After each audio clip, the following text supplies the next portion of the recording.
परीक्षा में 30 फर्जी परीक्षार्थी गिरफ्तार किए गए हैं। पटना से 10 फर्जी परीक्षार्थी पकड़े गए।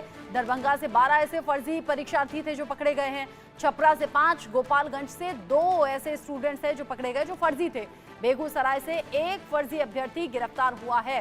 16 जिलों में हुई थी सीटेट की परीक्षा और यहां बहुत चौंकाने वाले आंकड़े सामने आ रहे हैं, जहां पर फर्जी अभ्यर्थी बिठाए गए। 16 जिलों में सीटेट की परीक्षा और बड़ा अपडेट आप जानिए, 30 ऐसे फर्जी परीक्षार्थी हैं जो पकड़े गए हैं। रितेश मेरे साथ जुड़ गए हैं इस खबर को लेकर ज्यादा अपडेट के साथ। रितेश, ये देश भर में हो क्या रहा है? इस तरह की कॉम्पिटिटिव एग्जाम जिसके लिए स्टूडेंट्स दिन रात पढ़ाई करते हैं, पहले नीट को लेकर देश भर में हंगामा, फिर नेट की चर्चा होने लगी, अब सीटेट में भी 30 फर्जी परीक्षार्थी, कैसे हुआ खुलासा और अभी क्या हो रहा है? अब बिल्कुल देखिए, बिल्कुल सही कहा आपने कि बड़ी ही स्थिति जो है वो सोचने वाली है, क्योंकि कोई भी परीक्षा हो, वो चाहे बोर्ड का ही परीक्षा क्यों ना हो, सभी जगह सेटिंग गेटिंग का खेल चल रहा है। सीटेट की कल परीक्षा थी, 16 जिलों में आयोजित की गई थी, लेकिन सुरक्षा के भी पुख्ता इंतजाम थे, क्योंकि सबक जो परीक्षा एजेंसी परीक्षा संचालित करवा रही थी, तो उसने काफी इंतजाम पुख्ता कर रखे थे। बाकायदा सीसीटीवी वीडियोग्राफी की इंतजाम किया गया था। लेकिन आप देखिए कि जो सॉल्वर गैंग है उसकी मानसिकता कितनी मजबूत है कि देख रहा है कि नीट परीक्षा में सीबीआई जांच हो रही है, उसके बावजूद भी ये जो धंधेबाज है अपने धंधे से बाज नहीं आ रहे हैं, धंधा कर रहे हैं। तो देखिए किस तरीके से वहां पर पुलिस चौकस थी, वहां का जो केंद्र संचालक था वो चौकस था, और बिहार के अलग अलग जिलों से आप देखिए कि 16 जिलों में एग्जाम चल रहा था, और 30 जो फर्जी परीक्षार्थी हैं यानी डमी कैंडिडेट्स वो पकड़े जाते हैं। पैसा लेकर वो परीक्षा दे रहे थे, अब इन्हें पकड़ा गया है। पूछताछ की जा रही है कि सरगना कौन है और किसके बदले ये परीक्षा दे रहे थे। लेकिन सोचने वाली बात है कि आखिर इस तरह से सोल्वर सरगना की पैठ कैसे हो गई है कि चाहे वो नीट की परीक्षा हो, वो बीपीएससी की परीक्षा हो, वो सीटेट की परीक्षा हो, वो सिपाही भर्ती हो, सभी जगह इन्होंने घुसपैठ मचा लिया। और जाहिर सी बात है कि ये बहुत बड़ा नेक्सस है जहां पर सारे लोग शामिल हैं।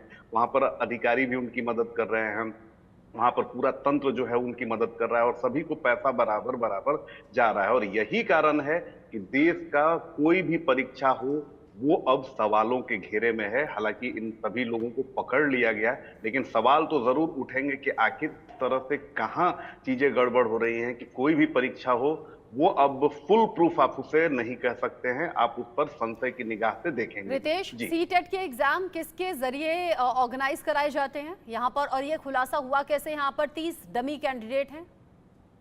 देखिए, परीक्षा एजेंसी है वो इस सीटेट की परीक्षा को आयोजित कर रही थी, और सीबीएसई पूरे प्रक्रिया पर अपना वो मॉनिटरिंग करती है। क्योंकि नीट परीक्षा को लेकर पूरे देश में एनटीए की किरकिरी हो रही है, उसकी परीक्षा प्रणाली पर सवाल उठ रहे हैं, लिहाजा दूसरी एजेंसियां भी फूंक फूंक कर कदम रख रही हैं। और यही कारण है कि परीक्षा सेंटर पर काफी कड़ी व्यवस्था थी, वहां पर पुलिस की तैनाती थी, वहां पर बाकायदा सीसीटीवी, प्रत्येक जो सेंटर था वहां पर सीसीटीवी निगरानी थी। इसके अलावा बायोमेट्रिक अटेंडेंस की व्यवस्था की गई थी। पूरी प्रक्रिया जो है वो वीडियोग्राफी कराई जा रही थी। तो इसको लेकर चाक चौबंद सुरक्षा व्यवस्था थी। लेकिन आप सोचिए कि इतनी व्यवस्था होने के बावजूद एक नहीं, दो नहीं, बल्कि 30-30 फर्जी परीक्षार्थी पकड़े गए हैं। यानी इसमें भी सेटिंग हुई थी। कौन लोग सेटिंग करवा रहे थे, सेटर्स कौन थे, इनकी आखिर मानसिकता इतनी ज्यादा, मनसा इतनी ज्यादा कैसे कॉन्फिडेंट है कि देश में नीट पर लेके इतना हो हल्ला हंगामा हो रहा है, उसके बावजूद भी ये धांधली से बाज नहीं आ रहे हैं। बड़ी हैरानी की बात है ये। 30 डमी कैंडिडेट्स बिठाए गए सीटेट के एग्जाम में, वो भी तब जब नीट यूजी एग्जाम में धांधली को लेकर देश भर में बहुत ज्यादा गुस्सा है। जावेद, अगर इस तरह के केसेस लगातार बढ़ रहे हैं तो सवाल ये कि इन पर रोकथाम होगी कैसे? और ये मामले अब जब नीट यूजी एग्जाम में धांधली की खबर आई, एक एक करके, फिर चाहे वो नेट का एग्जाम हो या फिर सीटेट का एग्जाम हो या फिर बाकी कॉम्पिटिटिव एग्जाम हो, लगातार ये खबरें अब सामने आ रही हैं। देखिए, इस तरीके के जो गैंग है ये कोई प्रॉपर गैंग नहीं होता, ये वो एग्जाम के एक्स कैंडिडेट होते हैं जो इस तरीके के नेक्सस और इस तरीके के जो एग्जाम का जो एक पूरा स्कैंडल होता है उस स्कैम में जो शामिल होते हैं उन लोगों के साथ कनेक्टिविटी होती है, और ये कनेक्टिविटी पूरी तरीके से अभी रोक पाना इसलिए पॉसिबल नहीं हो पाएगा क्योंकि पुलिस और एजेंसी भी नहीं जानती कि कौन लोग इस स्कैम में जुड़े हुए हैं। जब ये चीजें सामने आती है, या तो फिर जिस तरह से एनटीए, इसके अलावा जो एक एक प्रोसेस होता है कि क्वेश्चन पेपर्स को सेंटर तक पहुंचना है, वहां पर जिस तरह से टैंपरिंग हुई इस पूरे मामले में, तो इस तरीके का जो एक पूरा नेक्सस है, ये लोग शामिल होते हैं एग्जाम में प्रॉक्सी कैंडिडेट को जिस तरीके से बैठाना। तो प्रॉपर कोई एक जो प्रॉपर गैंग नहीं है, कुछ गैंग्स थे जो पहले पिछले, अगर नीट यूजी स्कैम की बात करें तो साल 2018, साल 2021 और साल 2022 में भी इस तरीके के मामले सामने देखने को मिले थे, जिसमें सीबीआई को ये केस दिया गया था और सीबीआई ने उसमें कई गिरफ्तारी कर चुकी है, और हालांकि ये मामला अभी भी चल रहा है। तो ऐसी जो कनेक्टिविटी है, ये जो लोग हैं ये एक दूसरे से जुड़े होते हैं, या ऑनलाइन का जमाना, या तो फिर जैसे कि इस स्कैम की अगर हम बात करें, और आप ये जानना चाह रही कि क्या ऐसे स्कैम को रोक पाना मुश्किल है। देखिए, मुश्किल तो नहीं है, लेकिन इस तरह के लोग बहुत ज्यादा एक्टिव होते हैं, हर एक फॉर्मेट में होते हैं, हर एक क्लास में और अब होते तो हैं, ऐसा और लग हर रहा एक है उन कैटेगरी। स्टूडेंट्स को और उन अभिभावकों को कि हो सकता है ये लंबे वक्त से चल रहा हो, लेकिन अब जब खुलासा हुआ है तो धीरे धीरे करके इस तरह के सभी जो एग्जाम हैं उनमें धांधली का खुलासा हो रहा है। खुशबू जैन, अगर इस तरह की कॉम्पिटिटिव एग्जाम में धांधली हो रही है तो सुप्रीम कोर्ट को जब आज इस मामले पर सुनवाई करेंगे नीट यूजी एग्जाम पर, तो बाकी सारे मामले भी तो ध्यान में रखने होंगे। जी बिल्कुल, और आई थिंक सुप्रीम कोर्ट से ज़्यादा आई थिंक सरकार को देखना पड़ेगा और हमें कुछ ट्रांसफॉर्मेशन लाना पड़ेगा अगर एग्जामिनेशंस की अगर हम बात करें, और अगर इसको स्ट्रिक्टली लिया जाए और पनिशमेंट स्ट्रिक्टली हो जाए, और उसके साथ साथ कुछ ट्रांसफॉर्मेशंस हो जाए जहाँ पर अगर आप एग्ज़ाम्स जो ऑनलाइन होती है वहाँ पर कुछ चेंजेस ला जाए, टेक्नोलॉजी का यूज़ हो जाए, यहाँ जहाँ पर ऑफलाइन फिजिकल फॉर्म में एग्जाम्स होती है वहाँ पर कुछ चेंजेस आ जाए, जैसे कि बायोमेट्रिक ऑथेंटिकेशन हो गया, फिंगरप्रिंट स्कैनिंग हो गई, या फेशियल रिकॉग्निशन हो गया, video surveillance at that time अगर होना लगे, उसके बाद में एआई का इस्तेमाल अगर होने लगे, जहाँ पर लाइव प्रॉक्टरिंग होने लगे, जहाँ पे वेब कैमरे का यूज़ हो जाए, जहाँ पे स्टूडेंट्स को रियल टाइम में वो लोग ऑब्जर्व कर सकते हैं, मल्टीपल स्टूडेंट्स को ऑब्जर्व कर सकते हैं, और अगर कोई सस्पिशियस बिहेवियर वहाँ पे नज़र आ रहा है तो उसको फ्लैग कर देगा वो उसी वक्त। देन ऑटोमेटेड प्रॉक्टरिंग भी होती है। उसके बाद में सॉफ्टवेयर्स आपके जितने हैं उनको इतना इस तरीके से अपडेट करें या इस तरीके से उसका इस्तेमाल करें जहाँ पर encryption, blockchain technology, remote desktop control को लेकर अगर कोई रिस्ट्रिक्शन हो सकती है वो हो सकता है। इसके साथ साथ अगर RFID या स्मार्ट कार्ड्स में जो RFID का इस्तेमाल होता है वेरीफाई करने के लिए उनकी आइडेंटिटी जब वो एग्जामिनेशन हॉल में एंटर कर रहे हैं, इसका भी यूटिलाइजेशन हो सकता है। इसके साथ साथ अगर कॉम्बिनेशन में मैं जो वीडियो सर्विलेंस की बात कर रही हूँ, 360 डिग्री कैमरास की बात कर रही हूँ, ये सारी चीज़ें आई थिंक अगर कंबाइन की जाए, और अगर इलेक्ट्रॉनिक पेपर का लीक जब होता है तो उसको लेकर भी अगर किसी तरीके से आप उसमें वाटर मार्किंग हो जाए, डिजिटल वाटर मार्किंग, तो पता चल जाता है कि सोर्स कहाँ से हुआ है लीक का।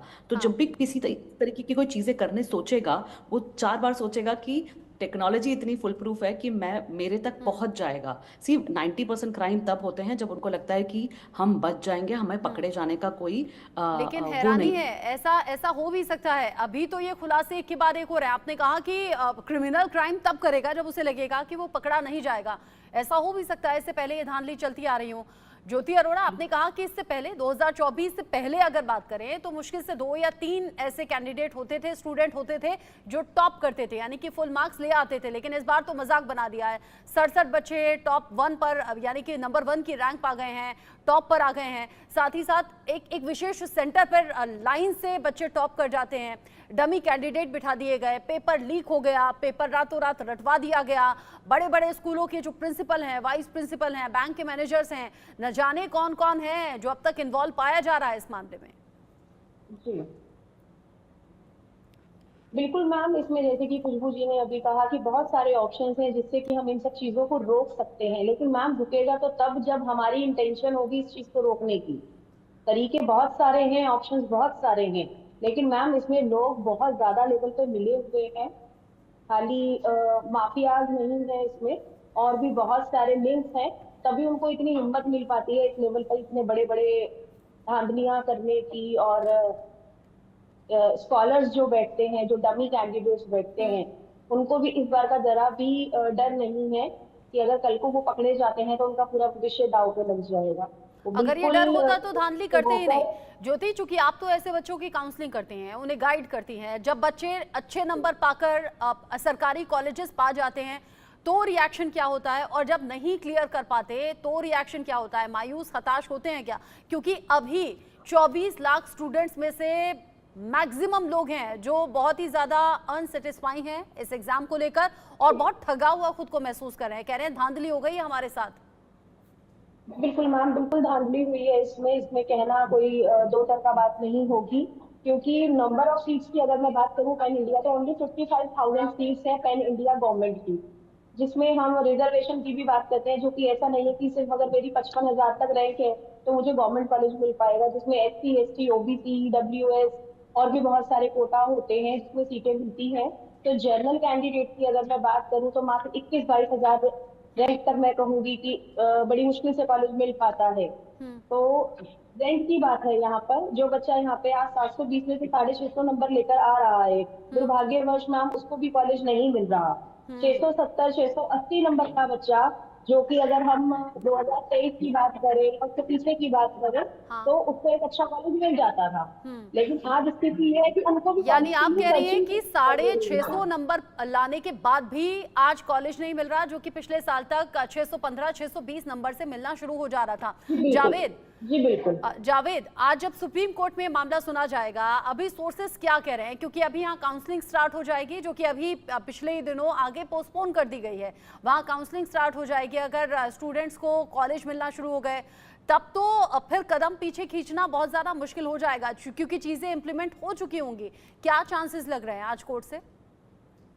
ये देखिए, जिस तरीके से सुप्रीम कोर्ट में सरकार की तरफ से हल्फनामा दिया गया था उसमें तमाम चीजें बताई गई थी और तमाम उन सेंटर का जिक्र किया गया। इसके अलावा कौन कौन से स्टूडेंट थे गुजरात के गोधरा में आइडेंटिफाई हुए थे, कौन से टीचर्स थे, कौन से सेंटर्स थे, इसके अलावा बिहार झारखंड में क्या क्या कौन कौन से सेंटर्स थे, कहाँ पे किस तरीके से पेपर लीक हुआ, इस पूरे जो मामले को CBI बहुत अच्छे से देखेगी, क्योंकि इसमें खुद चीफ जस्टिस ऑफ इंडिया भी हैं। और इसके साथ मैं आपको बता दूं कि CBI के इन्वेस्टिगेशन का भी जिक्र किया था सरकार की तरफ से। ये भी बेंच देखिए कि CBI का जो इन्वेस्टिगेशन है वो कितना इसमें आगे बढ़ा है, क्या क्या चीजें इफेक्टिव हो सकती है, इसमें कितने लोग अरेस्ट हुए हैं और जो लोग अरेस्ट हुए हैं उनका क्या क्या रोल था, और जो CBI की इन्वेस्टिगेशन का यही रोल तो अब तलाश रही है CBI। एक तरफ CBI जांच को आगे बढ़ाते हुए अलग अलग राज्यों में अपने अपने जांच के शिकंजे को बढ़ा चुकी है, लेकिन वही दूसरी तरफ निगाहें सुप्रीम कोर्ट पर हैं, जहां पर 38 अलग अलग याचिकाओं पर सुप्रीम कोर्ट सुनवाई करेगा और बहुत सी उम्मीदें हैं कि शायद नीट के एग्जाम को रद्द करने जैसा फैसला सामने आ जाए, क्योंकि मैक्सिमम स्टूडेंट्स ये कह रहे हैं हमारे